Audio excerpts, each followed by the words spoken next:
friend made a good point earlier today. Like, Donald Trump got so much of the religious vote, but somebody should have just asked him to name 4 apostles. Or just asked him how many apostles there were. You know, I feel like he would not have been able to answer that. Yeah, I don't know. You remember when he said one of the Bible books wrong? Remember? No, I don't remember that. He was like, oh, Leviticus 2. Who quotes Leviticus? That's for Jewish people. That's all the codes of the laws and everything. That's like the Talmud, I guess, or one of the legal books. You know, your house has to be so many cubits and hands and, you know, women and, you know, you gotta, anyway, there are certain delays and times, everything's all.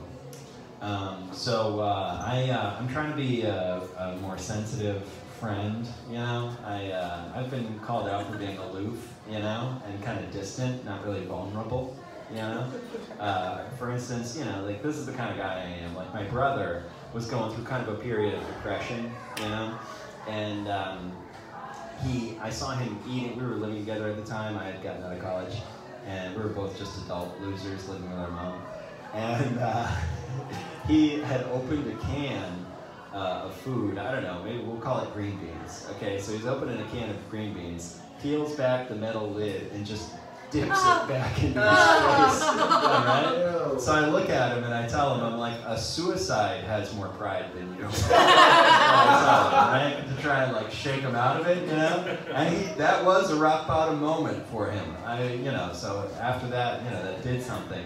But you know, it's like, I don't have a certain amount of the sensitivity to be a good whatever, I don't know. I know that I can listen. Like, I've had entire friendships with a guy friend for months in college. I was like, oh, we're friends now.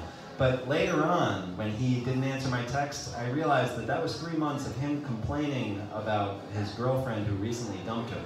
That's all. I was just a sounding board, a venting station, you know. I was a friend of last resort. That's what I was. Yeah, I didn't matter at all. So I do know that I do know how to listen, but I was criticized for my listening skills recently. Have you guys ever had a friend who has, like, you know, called you up and they've been threatening to, like, hurt themselves or commit suicide or anything? Have you ever had this happen? Yeah, I called you earlier. Oh yeah, upstairs, yeah. Sorry, I gotta pretend, you know. Hey, random face of a person that's, you know. But yeah, so you know what I'm talking about. But anybody else that I didn't talk to earlier? Yeah, okay. So yeah, so you gotta, you know, I answered my friend's phone call, which first of all, starting with a call, I mean, that's starting on the wrong foot. Because the phone call in 2019, very annoying. Call, you know, I mean, if you're gonna kill yourself, text me. Let's start on the right foot here, you know, so I can answer at my leisure. You know, I get that it's an emergency, but I'm at Barnes & Noble Cafe, all right? You know, my coffee's getting cold while I'm over in this other section, you know. So anyway, I talked to my friend, and he, I don't know, he calls me, he's like, oh, I can't, you know. And deep down, I know that he's like not gonna do it, you know. But you know, but I still gotta entertain this notion. And I was a little alarmed, you know. So the first step, I was like, okay, find a wall, something solid to lean on, you know. I was like, this is good, practical first step advice, right? But then, and this is the part where he got annoyed, I tried to distract him by changing the subject to baseball. It was last year during the World Series, you know, Red Sox were both from New England, you know, so I kind of, you know, I asked him if he was excited about the Sox, you know, and that's the part that annoyed him, changing the subject, because, you know, suicide is a selfish act, but when they're about to do it, they're also very selfish people.